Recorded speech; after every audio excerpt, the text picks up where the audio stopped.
We completed Shloka number 23. Now we'll go to Shloka number 24. We'll chant.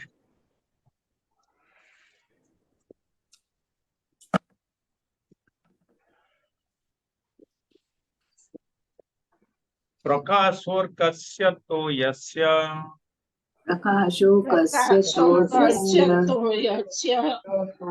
satyam agne yathosnata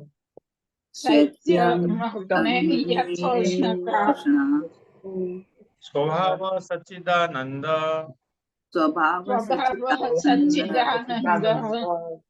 nitya nirmalatatmanah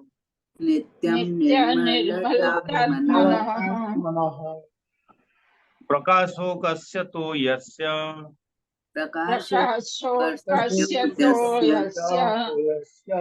satyam agne yathosnata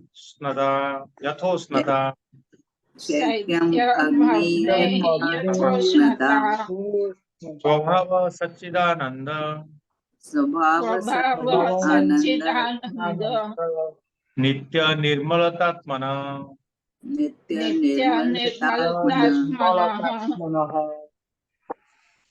prakasa arkasya toyasya satyam prakasa arkasya toyasya satyam agne yatha usnata swabhava sachidananda nitya nirmalata atmana. So prakasa is what? Prakasa means illumination. Illumination and arka means sun. That illumination belongs to the sun. Isn't it? Sun gives the light. Same way, toyasya satyam. Satyam means coolness. Coolness belongs to water. Toya is water. And Agni yathosnata. Like Agni has usnata. Agni has the heat. Agni, the fire, has the heat. So three examples are here. In three examples of own nature. One is the arka, that is Surya has got the prakasa. Toya, the water, has got the coolness. And Agni has got the usnada, that is heat. And what is that? Swabhava Sachidananda Nitya Nirmalata. These are all Swabhava. Swabhava means Swasya Bhava, own nature. How is it compared? Sachidananda Nitya Nirmalata. That like Atma is Sachidananda, Sachidananda. It is, the nature is Nitya, Nirmala, and bliss. Sachidananda, no? Sachidananda and Nitya, Nirmala. These are the nature of the earth. So whether you see anywhere for that matter,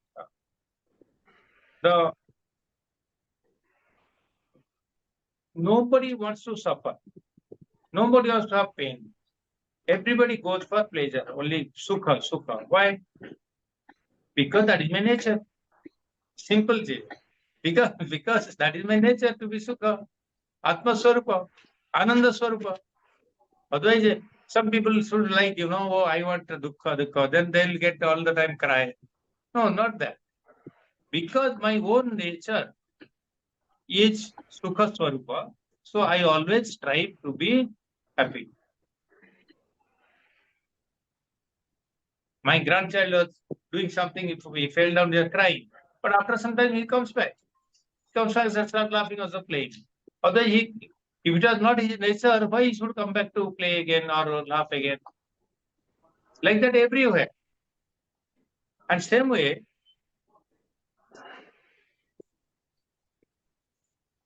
the arka, the Surya, has got the nature of prakasa, illumination. You cannot stop. Even if there is a a grahan, there is an eclipse, again it will come back. Or there is a cloud cover, again it will come back. All the time it's luminous. Even though that Surya Prakasa has got two natures. One is the Prakasa, that is the luminosity, as well as heat. Both are there, but here he has cited only the Prakasa. So that Prakasa is there, that is the nature of the Surya. Same way, coolness is the nature of the water. And heat is the nature of the fire. Same way, Atma's nature is satyam. Existence, consciousness, bliss. And along with that, the Svabhava, it has got also what do you call Nitya Nirmala. Nirmala. Nitya Nirmala. Nitya means eternal, Nirmala means pure. Okay, that is also nature of the Atma. So it is only a statement here. There is not much logic. Logic is that wo jaisa hai waisa hai. So let us see the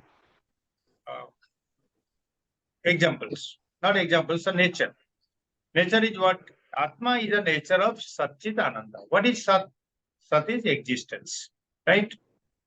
Existence means what? There are two things. One is the existence that we experience. The experienced existence is only a manifestation of the expression of that existence.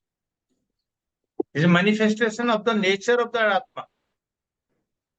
But how this is manifested? Suppose I say Mahesh is existing. So because our nature is existence, it will be there. But how it is expressed? It is expressed only in terms of name and form. Name and form. Nama, Rupa. He has got a certain Rupa, itna height and breadth and weight and eyes, color and all that is the Rupa. And he has got a name. That's why he is Mahesh and so on so. Same way each person. If the name and form were not described, not expressed in terms of that, then you cannot make out who is Mahesh. So that existence of anything, any body, any object or being is expressed in terms of names and forms. That is the expression of Sat. That is existence. But this name and form get destroyed because that is Vikara. Whereas Sat continues. Sat is eternal. So it continues. So that existence principle stays even after death. Whereas the body, the form, body, color, whatever describe you do, that all perishes. Same as Chit. Chit is consciousness. Consciousness, I told you that is visible to us through reflection in the Antakarana. That is called Chidabhasa. That Chidabhasa is Chit Avasa. The Chidabhasa, that more, I told you, it can, that Chidabhasa can be reflection on the Buddhi or on the Antakarana or on the Ahankara itself. It has different roles to play. But here, Chidabhasa is the expression. And that way, once it is expressed there, the entire body becomes alive. Now, Satchit Ananda. Ananda is what? Ananda means bliss. That bliss is infinite bliss. But in the human body or any of us bodies, that bliss is manifested as Anandamaya Kosa, not as is a Kosananda, not as the Brahmananda or Atmananda. Because it's being reflected, it's being mixed with our own Antagara. See, whatever sanskara we have in our mind, whatever prejudice we have in the mind, whatever thoughts are there of, say, preconceived notions are there about another person, that will modify the ananda of the Atman. For instance, suppose I meet Praful Panda. Praful Panda is a person of the, I see him in this statue. Before I meet him, I have already made up my mind. This person comes to the satsang. His nature must be likewise. Huh? He is a nice person. He comes in time. All these notions are already in my mind. It can be the opposite also. A person who fights, gets angry and all that. That notion also can be there. It's a person before I meet. So this sanskara that I carry in the mind, that changes the my perception when I meet the person. So the ananda or nirananda, what I get on meeting this person, depends on the antakarana, what sanskara it is carrying beforehand. For everything is like that. Our antakarana that is carrying the impressions of the so many lives. Vasanas are there. The impressions are there. So the impressions modify our perception. Perception remaining the same. One person, Praplapanda, I may give some other opinion. Another person meets, he'll have some other opinion. Because of different sanskara already set in the mind. So my ananda will be different depending on what sanskara I have. So this ananda that I get, it is not infinite bliss. It is not Brahmananda. It is Ananda Avasa. Achit Avasa. Here I get Ananda Avasa. And this is temporary Sukha. This Ananda is temporary. Anitya Sukham. And I try to run after Nitya Sukha. That is our job to do. So in the pursuit of Nitya Sukham, we adopt different methods. One is the way we change Paristhiti Bada. We try to change the circumstances. Like we, if I don't like to stay in one place, I change the place to live. If I don't like a job, I change the job. If I don't like my neighbor, I change my place. If I don't like the country, I go to another country. These are all Paristhiti Vada. The circumstances are changing, the environment is changing, and because I want to get away from here, I adopt another place. But the problem doesn't get over. One problem gets over, another comes up. If you change from Bombay to Bhubaneswar, doesn't mean that will be peaceful. There will be other problems. But this is one way of changing, to bring happiness. Another is monosthiti bhava. I see I am not happy in the sansarika sense. It's not because the things are bad. It is because my mind is projected like that. It's because of my mind. Same thing, I may like, somebody else doesn't like. The likes and dislikes is not because of the thing or the person. It is because of the attitude, the mindset that I have. So if you change your manasthiti, if you have conducive thoughts, you develop conducive thoughts, then you can enjoy.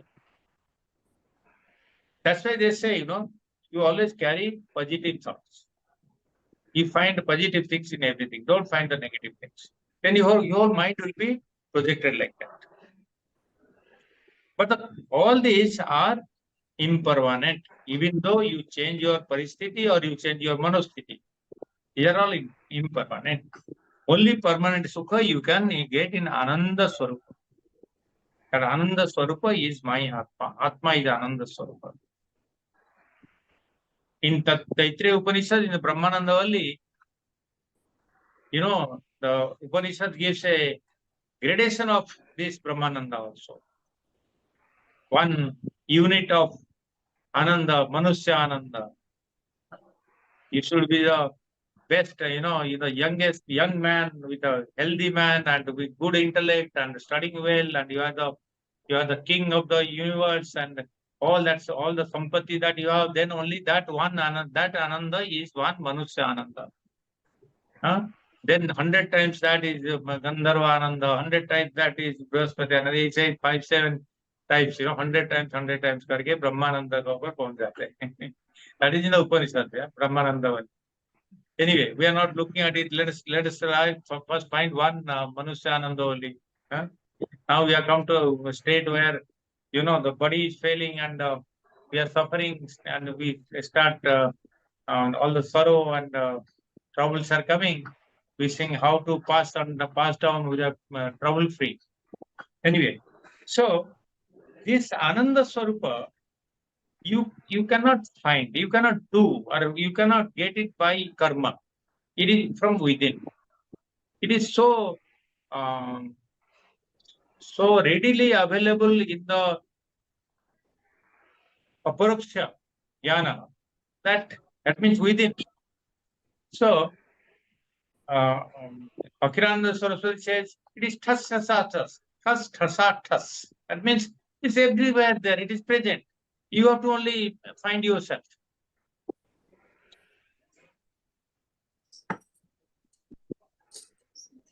Bhagavan Shankaracharya says this Atma is Suddham. What Suddham means? He's saying no.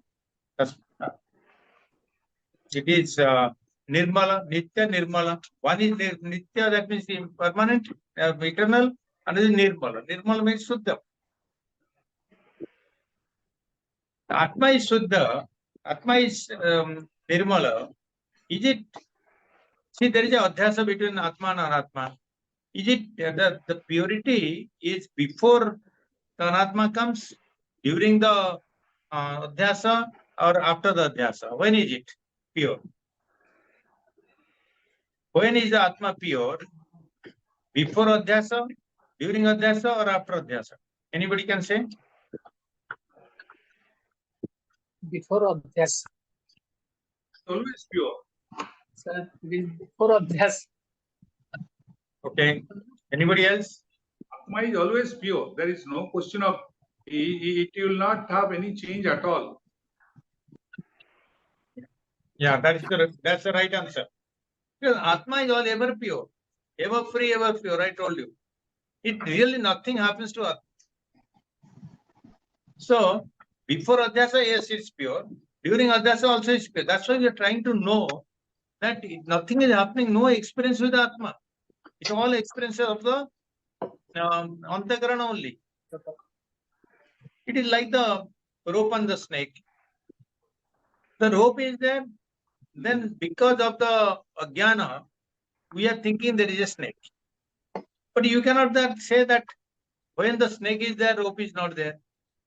Rope is still there, but you are imagining that to be a snake. That when you see the snake, that rope is there.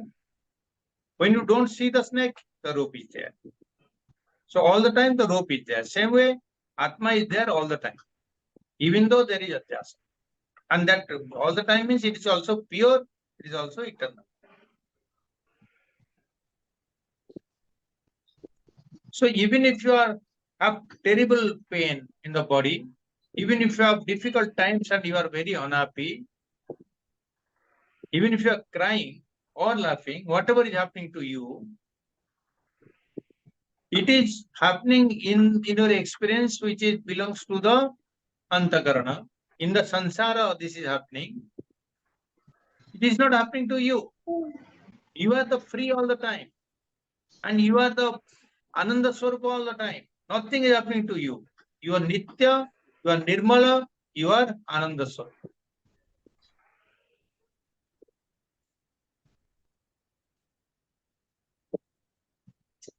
So, if that is so, why we talk of, purification? Now, all the time I said, we are impure, so you have to purify the mind and all that. Why you talk about that? Can Atma be purified? If the Atma is always pure, Nitya, Nirmala, then what is this purity? That purity is not that Atma Suddhi. You are not doing purifying the Atma. You are purifying the Antakarana Suddhi or Mana Suddhi. You purify because you are, because of different sanskaras or different impressions, your mind is become polluted or mind is contaminated. So you purify the intellect, sorry, the Antakarana.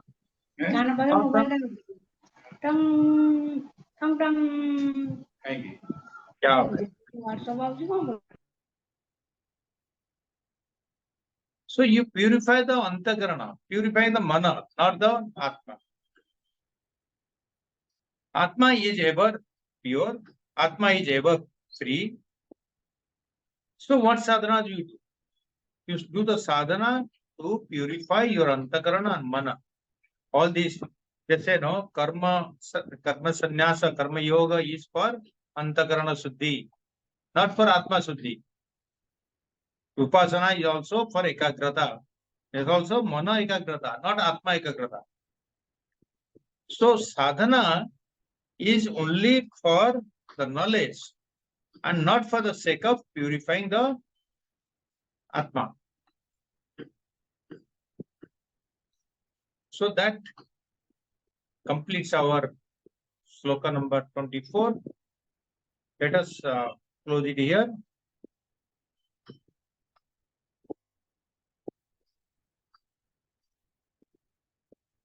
Today is the auspicious day of Guru Purnima. Wishing you all very reverential Guru Purnima. We prostrate upon the lotus feet of all our gurus for blessing us with the knowledge. Guru is not a person or individual, it is the tattva, it is the knowledge that he is sharing with us. That is very, very important. And we are very blessed that starting from Vedavyasaji to Shankaracharya to Gurudev Swami Chinmayananji and Guruji Tejamananji and all of them. And I must mention our Acharya Padatmanji also. He has, because of his teachings that we are studying here. Can you imagine that? See the visionary of Swami Chinmayananda, because he started the Sandipani Sadhana. It's like a college started where the Vedas and the Upanishads are being taught. Because of that, so many people got derived the benefit and they got the knowledge of Upanishads. Otherwise, in my younger days, I used to find out, who will teach me Upanishad? There was a zeal for that. I was not finding. I found one of my friends got one Brahman from somewhere at home. He was teaching Upanishad, but that wasn't sufficient. So somehow, with his grace, I am able to study and also able to share with you all. And we prostrate to our Guruji and Swami Swarupananji, who is the head of Chinmaya Mission worldwide now. And today we are also having the Guru Purnima celebrations throughout the world, especially in Chinmaya Mission. In all centers we are celebrating, and I'll also participate in one of them in our area. So in the evening I'll be participating in that. So we invoke the blessings of all the gurus to shower the love and knowledge of you so that you also progress well in your spiritual path. Hari Om.